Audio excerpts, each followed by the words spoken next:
আপনি জানেন, তথ্যই শক্তি। রাজনীতি, অর্থনীতি, সংস্কৃতি বিশ্বজুড়ে প্রতিনিয়ত ঘটে চলেছে নানান ঘটনা। তাই বিশ্বজুড়ে প্রতি মুহূর্তের বর্ণনায় চলমান গুরুত্বপূর্ণ ঘটনার বিশ্লেষণ আর সবশেষ তথ্য নিয়ে বিশ্ব দৃষ্টি খুলে দিতে আপনাদের সাথে আছি ডিবিসি ওয়ার্ল্ডের পর্দায় হিমাদ্রি রাহা।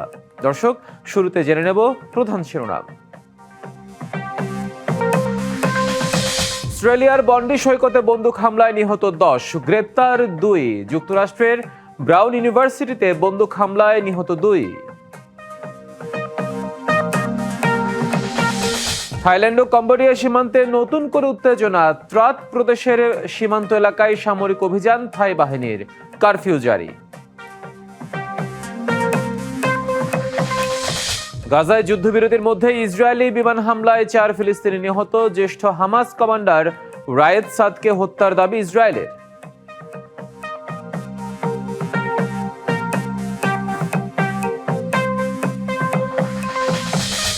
দর্শক, দেখছিলেন সংবাদ শিরোনাম, এবার জানাবো খবরের বিস্তারিত। অস্ট্রেলিয়ার সিডনির বন্ডি সৈকতে বন্দুক হামলায় 10 জন নিহত হয়েছে। এমন ঘটনায় সিডনি জুড়ে থমথম অবস্থা, জনমনে আতঙ্ক। ঘটনায় এখন পর্যন্ত গ্রেপ্তার করা হয়েছে 2 জনকে। এদিকে বন্দুক হামলায় হতাহতের ঘটনায় গভীর শোক জানিয়েছেন প্রধানমন্ত্রী অ্যান্থনি আলবানিজ।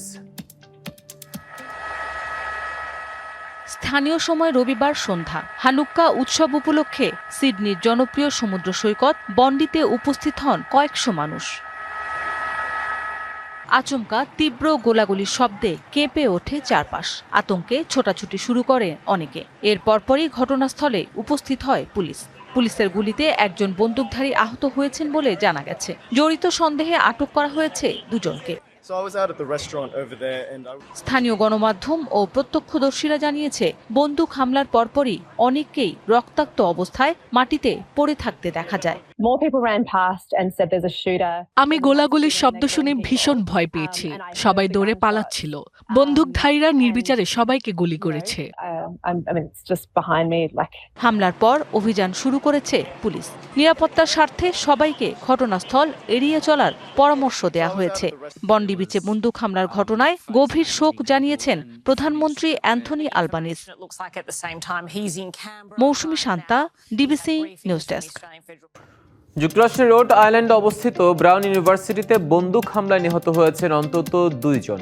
গুরুতর আহত হয়েছেন আরও 9 জন। স্থানীয় সময় শনিবার পরীক্ষা চলাকালীন সময় বিশ্ববিদ্যালয়ের একটি ইঞ্জিনিয়ারিং ভবনে হামলা চালানো হয়। ঘটনার পর পুরো ক্যাম্পাস ও আশপাশের এলাকায় চরম আতঙ্ক ছড়িয়ে পড়ে। কী কারণে হামলা হয়েছে তা এখনও জানা যায়নি। হামলাকারীকে ধরতে অভিযান চলছে। স্থানীয় সময় শনিবার বিকেলে যুক্তরাষ্ট্রের রোড আইল্যান্ডের ব্রাউন ইউনিভার্সিটির ফল সেমিস্টারের পরীক্ষা চলছিল। পরীক্ষা বাদ দিয়ে আতঙ্কিত শিক্ষার্থীরা শুরু করে ছোটাছুটি। বিশ্ববিদ্যালয়ের বায়াস অ্যান্ড হোলি ইঞ্জিনিয়ারিং ভবনে ওই হামলা চালানো হয়। খবর পেয়ে দ্রুত ঘটনাস্থলে পৌঁছায় পুলিশ, ফায়ার সার্ভিস এবং জরুরি চিকিৎসা দল। পুরো ক্যাম্পাস এবং আশেপাশের এলাকা ঘিরে ফেলে পুলিশ, কিন্তু ততক্ষণে এলোপাথারি গুলিতে হতাহত বেশ কয়েকজন। এমন একটি দিন প্রভিডেন্স শহর কখনোই দেখতে চায়নি। আমি নিশ্চিত করছি এই দুর্ঘটনায় 2 জন প্রাণ হারিয়েছেন এবং আরো 9 জন গুরুতর অবস্থায় হাসপাতালে চিকিৎসাধীন। হামলাকারীকে খুঁজতে ব্যাপক তল্লাশি চালাচ্ছে পুলিশ। কালো পোশাক পরা সন্দেহভাজন একজনকে খুঁজছে তারা। খতিয়ে দেখা হচ্ছে আশেপাশের সিসি ক্যামেরার ফুটেজ। এ ঘটনাকে ভয়াবহ ও লজ্জাজনক বলে উল্লেখ করেছেন প্রেসিডেন্ট ডোনাল্ড ট্রাম্প। ব্রাউন ইউনিভার্সিটির পরিস্থিতি সম্পর্কে সম্পূর্ণভাবে অবহিত আমি। এটি একটি ভয়াবহ ঘটনা। এই মুহূর্তে আমাদের করণীয় শুধু নিহত ও আহতদের জন্য প্রার্থনা করা।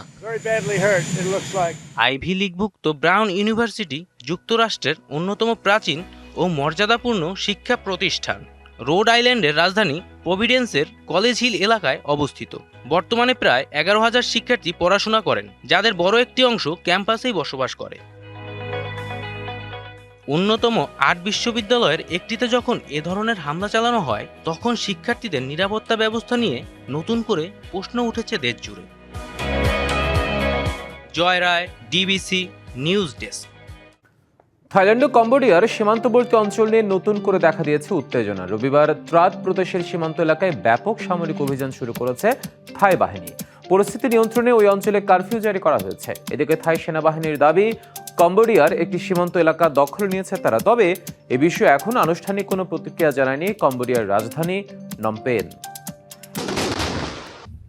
1907 সালে ফরাসি ঔপনিবেশিকরা প্রিয়া বিহার মন্দির সংলগ্ন প্রায় 800 কিলোমিটার এলাকা কম্বোডিয়ার মানচিত্রে অন্তর্ভুক্ত করে। এই সীমান্ত রেখা নিয়ে গত 1 দশক ধরে থাইল্যান্ডের সঙ্গে বিরোধ চলছে। চলতি বছরে দু দেশের মধ্যে একাধিক দফা সংঘর্ষও ঘটেছে। রবিবার রাতেও থাইল্যান্ডের উপকূলীয় সীমান্তবর্তী ট্রাত প্রদেশ ও কম্বোডিয়ার কোহকং এলাকায় চলে পাল্টাপাল্টি বোমা ও গুলিবর্ষণ।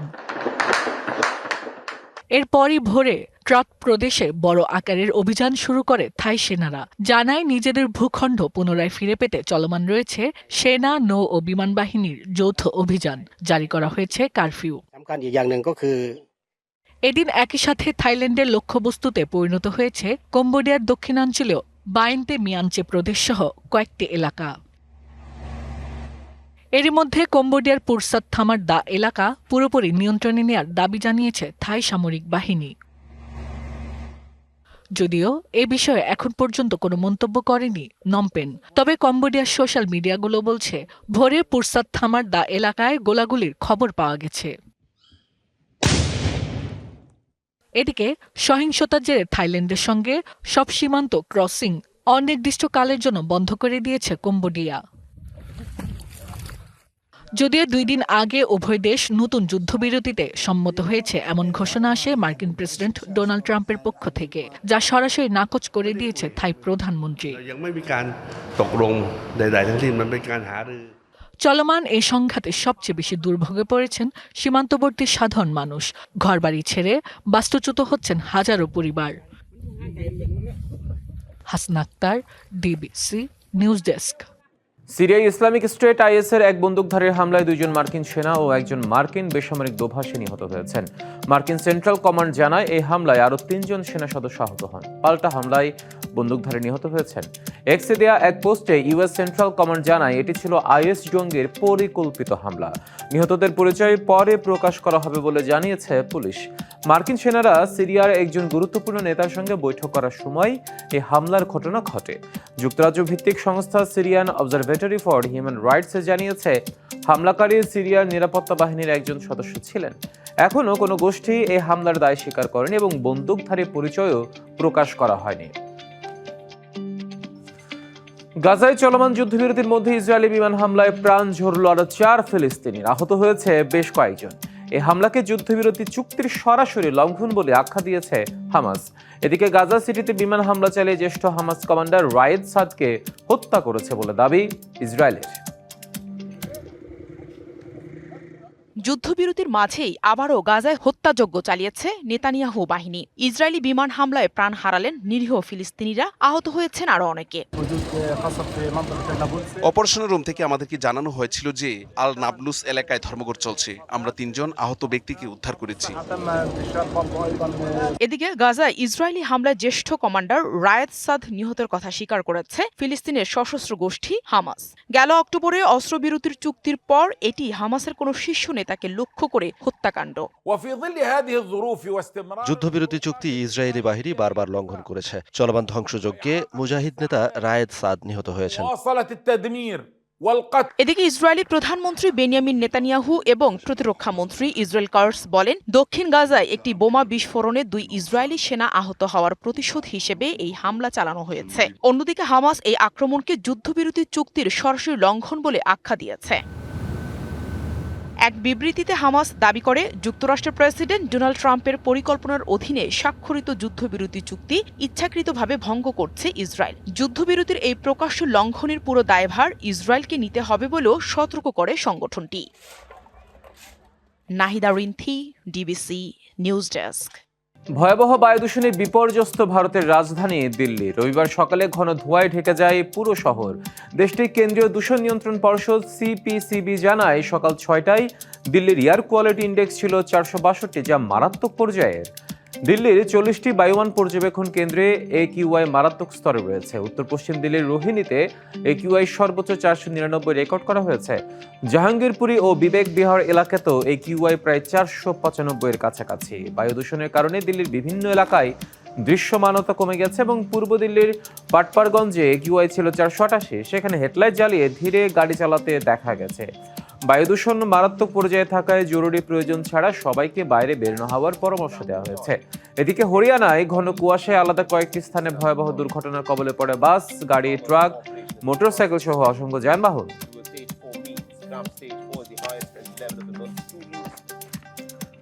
রাশিয়ার হামলায় ভয়াবহ বিপর্যয়ে ইউক্রেন। শনিবার রাতভর হামলায় ইউক্রেনের জ্বালানি অবকাঠামো ক্ষতিগ্রস্ত হওয়ায় দেশটিতে অন্তত 10 লাখেরও বেশি পরিবার বিদ্যুৎহীন হয়ে পড়েছে। হামলায় বেশ কয়েকটি জ্বালানি অবকাঠামোতে আগুন নিয়ন্ত্রণ ও বিদ্যুৎ সরবরাহ পুনরুদ্ধারের কাজ চলছে। প্রেসিডেন্ট জেলেনস্কি জানান, রাতভর চালানো এই হামলায় রাশিয়া 450টির বেশি ড্রোন ও 30টির বেশি ক্ষেপণাস্ত্র ব্যবহার করেছে। হামলায় দিনিপ্রো, পেট্রোভস্ক, কিরিভোহরাত, মাইকোলাইভ, ওডেসা ও চেরনিহিভ অঞ্চল ক্ষতিগ্রস্ত হয়েছে। আহত হয়েছে বেশ কয়েকজন।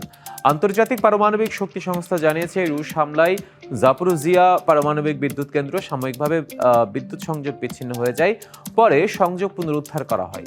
অন্যদিকে রাশিয়ার সারাতোভ অঞ্চলের গভর্নর রোমান বুসার্গিন জানিয়েছেন, ড্রোন হামলায় সেখানকার একটি আবাসিক ভবন ক্ষতিগ্রস্ত হয়েছে এবং সেখানে 2 জন নিহত হয়েছে। যুক্তরাষ্ট্রের সঙ্গে আলোচনার পর 123 রাজবন্দীকে মুক্তি দিয়েছে বেলারুশ। স্থানীয় সময় শনিবার মার্কিন প্রেসিডেন্ট ডোনাল্ড ট্রাম্পের একজন দূতের সাথে আলোচনার পর এই সিদ্ধান্ত নেয় দেশটি। মুক্তিপ্রাপ্তদের মধ্যে রয়েছে দেশটির শীর্ষ বিরোধী নেত্রী মারিয়া কেলেসনিকোভা এবং শান্তিতে নোবেল পুরস্কার জয়ী মানবাধিকার কর্মী আলেস বিয়ালোতাস্কি। এর বিনিময়ে বেলারুশের উপর আরোপিত পটাশ রপ্তানি সংক্রান্ত নিষেধাজ্ঞা প্রত্যাহারে সম্মত হয়েছে যুক্তরাষ্ট্র। পটাশ হলো বেলারুশের অন্যতম গুরুত্বপূর্ণ রপ্তানি পণ্য। এই চুক্তিকে বেলারুশের প্রেসিডেন্ট আলেকজান্ডার লুকাশেঙ্কোর জন্য বড় কূটনৈতিক সাফল্য হিসেবে দেখা হচ্ছে। সুদানের আবেইতে জাতিসংঘ শান্তিরক্ষা মিশনের ঘাঁটিতে ভয়াবহ সন্ত্রাসী হামলায় নিহত হয়েছেন বাংলাদেশ সেনাবাহিনীর 6 শান্তিরক্ষী। হামলায় আহত হয়েছে অন্তত 8 জন। বাংলাদেশ শান্তবাহিনীর সংযোগ পরিদপ্তর ISPR এটি জানায়। এ ঘটনায় শোক জানিয়েছে প্রধান উপদেষ্টা ডক্টর মোহাম্মদ ইউনূস। জাতিসংঘের বিভিন্ন শান্তিরক্ষা মিশনে প্রায় সহিংসতার ঘটনা ঘটে। এসব ঘটনায় এখন পর্যন্ত বাংলাদেশ সেনা, নৌ, বিমান ও পুলিশ সহ 1.5 শতাধিক সদস্য নিহত হয়েছেন। দীর্ঘদিন ধরেই সহিংসতা ও সংঘাতপ্রবণ হিসেবে পরিচিত সুদানের আবেই অঞ্চলে এবার রক্তাক্ত হামলার শিকার হল জাতিসংঘ শান্তিরক্ষা মিশনের ঘাঁটি। আবেইর এই ঘাঁটিতে আন্তর্জাতিক শান্তিরক্ষায় দায়িত্ব পালন করতে গিয়ে আবারও প্রাণ দিতে হল বাংলাদেশি সেনা সদস্যদের। সন্ত্রাসী হামলায় নিহত হয়েছেন সেনাবাহিনীর 6 জন, গুরুতর আহত হয়েছেন আরও 8 জন। সশস্ত্র সন্ত্রাসীরা স্থানীয় সময় শনিবার দুপুরে অতর্কিত হামলা চালায় জাতিসংঘের নিরাপত্তা বলয়ের ভেতরে থাকা ক্যাম্পে। হামলার সময় ঘাঁটিতে নিয়মিত টহল ও নিরাপত্তা কার্যক্রম চলছিল।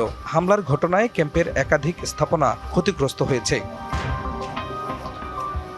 এ ঘটনায় গভীর শোক জানিয়ে বিবৃতি দিয়েছেন বাংলাদেশ অন্তর্বর্তী সরকারের প্রধান উপদেষ্টা ডক্টর মোহাম্মদ ইউনূস। তিনি আহতদের সর্বোচ্চ চিকিৎসা নিশ্চিত করতে জাতিসংঘের প্রতি আহ্বান জানান। একই সাথে নিহতদের মরদেহ দ্রুত দেশে ফিরিয়ে আনতেও ব্যবস্থা নেওয়ার কথা বলেন। হামলার ঘটনায় গভীর শোক প্রকাশ করেছে জাতিসংঘ। বাংলাদেশ সেনাবাহিনীর পক্ষ থেকেও নিহত শান্তিরক্ষীদের প্রতি শ্রদ্ধা জানানো হয়েছে। খান মোহাম্মদ মুকুল, ডিবিসি নিউজ ডেস্ক। সুদানের আবেইতে জাতিসংঘ শান্তিরক্ষা মিশনের ড্রোন হামলায় বাংলাদেশে নিহত শান্তিরক্ষীদের পরিচয় শনাক্ত করা হয়েছে। রবিবার বাংলাদেশ সেনাবাহিনীর পক্ষ থেকে এ তথ্য নিশ্চিত করা হয়েছে। নিহতরা হলেন নাটোরের কর্পোরাল মোহাম্মদ মাসুদ রানা, কুড়িগ্রামের সৈনিক মোহাম্মদ মমিনুল ইসলাম, কুড়িগ্রামের সৈনিক শান্ত মণ্ডল, রাজবাড়ির সৈনিক শামীম রেজা, কিশোরগঞ্জের মেস ওয়েটার জাহাঙ্গীর আলম ও গাইবান্ধার লন্ড্রি কর্মচারী মোহাম্মদ সবুজ মিয়া। হামলায় আহত হয়েছে মোট 8 জন শান্তিরক্ষী। আহতদের মধ্যে রয়েছেন কুষ্টিয়া লেফটেন্যান্ট কর্নেল খন্দকার খালেকুজ্জামান, দিনাজপুরের সার্জেন্ট মোহাম্মদ মুস্তাকিম হোসেন, ঢাকার কর্পোরাল আফরোজা পারভিন ইতি, বরগুনার ল্যান্স কর্পোরাল মহিবুল ইসলাম, কুড়িগ্রামের সৈনিক মোহাম্মদ মেজবাউল কবির, রংপুরের সৈনিক মোসাম্মদ উম্মে হানি আক্তার, মানিকগঞ্জের সৈনিক চুমকি আক্তার এবং নোয়াখালীর সৈনিক মোহাম্মদ মানজিরা হাসান। আহত 8 জন শান্তিরক্ষীকে প্রয়োজনে চিকিৎসা প্রদান করা হচ্ছে। তাদের মধ্যে সৈনিক মোহাম্মদ মেজবাউল কবিরের অবস্থা গুরুতর হওয়ায় ইতিমধ্যে তারা তার সফল অস্ত্রোপচার সম্পন্ন করা হয়েছে এবং তিনি বর্তমানে নিবিড় পর্যবেক্ষণে রয়েছেন। অপর আহত 7 জনকে উন্নত চিকিৎসার জন্য হেলিকপ্টারে স্থানান্তর করা হয়েছে এবং তারা সকলেই শঙ্কামুক্ত।